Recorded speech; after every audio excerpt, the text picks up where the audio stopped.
And to prevent that from happening, I made the decision to move abroad back in 2017 and 2018 because the situation in Finland, with the threats coming from all of my technical devices, day in, day out, during night time, and me having to watch over my shoulder anytime I would go to the public places, I really needed to make the decision for myself. To be able to write this book, I needed some peace. And of course, the threats didn't stop there. They continued coming, but at least abroad I felt that I was finally safe physically. Threats, indirect and direct ones, throughout the over 10 years that I have been harassed. In the beginning they were like death fantasies and violence fantasies that trolls and real people were writing about me. For example, wishing me to be bombed and wishing me dead, wishing I would commit Russian suicide, which according to these trolls meant that someone would push me under the metro, also wishing a bullet to me, a whore's head. Also, then some people have sent me direct death threats. For example, one guy sent multiple of them and also threatened to kill me and my family. And finally he was convicted of illegal threats. And in addition, even some of my former friends who have become victim of this disinformation campaign against me, he has sent me a real death threat. Definitely Russian disinformation and propaganda and messages of information warfare are prevalent and even mainstream in parts of the Serbian media. And in Serbia, this Russian influence is very heavy, and it's also extending to the region of Kosovo. And also, many of the Russian disinformation messages being sent by the Russian security services and the troll factories that are controlled by them, they are international. So many wrong messages about Ukraine and about Russian war against Ukraine, they are similar here as they are elsewhere in Europe. So, for example, Russia trying to claim that it wants peace in Ukraine, Russian trolls trying to say that Russia doesn't wage any war in Ukraine. Similar material is completely international, and Russia is trying to push those lines to the mainstream medias here and elsewhere in Europe. Serbian propaganda is often the same as Russian propaganda. And they use the same methods. Definitely, yes. Propaganda is, for the Kremlin, it is one element of warfare. They view information space as an arena for battle and fighting, and they try to gain the same goals as they would gain with physical warfare. That's why it's so dangerous.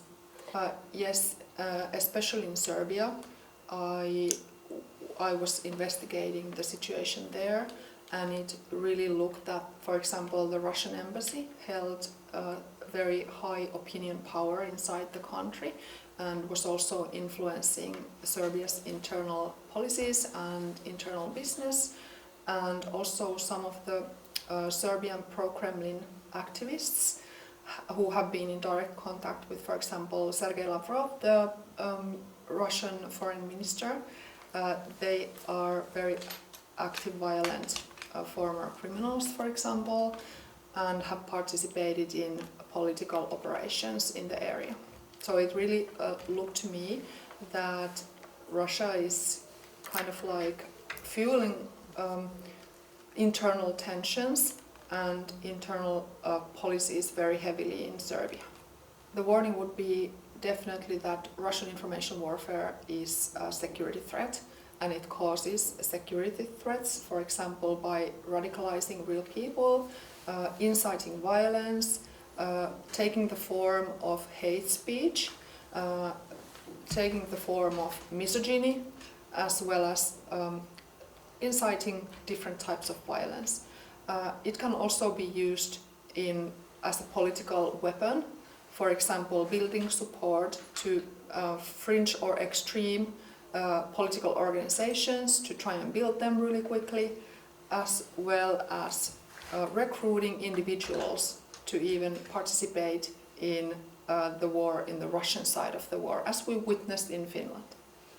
I'm not sure if anything can stop it, because then, well, I want to give some examples. Ukraine, after 2014, they started blocking social media platforms such as VK, Vkontakte, which is very heavily used in Russian information warfare. So they blocked that. I think that's a brilliant idea, because Russians use Vkontakte also in igniting and fueling information wars elsewhere in the West. Also, very good idea is to block and stop some of these Russian channels of information attacks, such as RT, formerly known as Russia Today, as has been the case, for example, in Baltic countries as well as in Ukraine.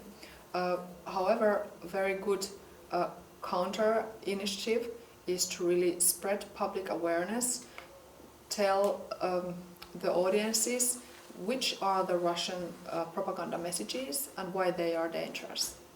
The really difficult situation that I faced in the court when I was finally able to get the judicial process to the phase where I was facing these harassers in a courtroom in Helsinki.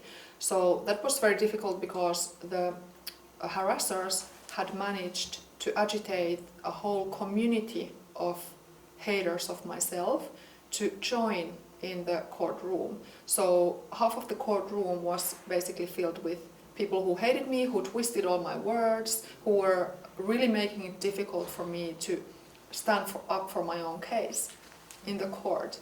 And they would even film outside of the courtroom and make live hate speech videos and committing new crimes and suspected criminal activity while the court was ongoing. So that was one of the most difficult things to endure. That of course it was perfect that the police investigated, that the prosecutor prosecuted, and that the court then convicted, but that process was not made easy for me. So every step on the way I was revenged. It was kind of like dealing with the mafia.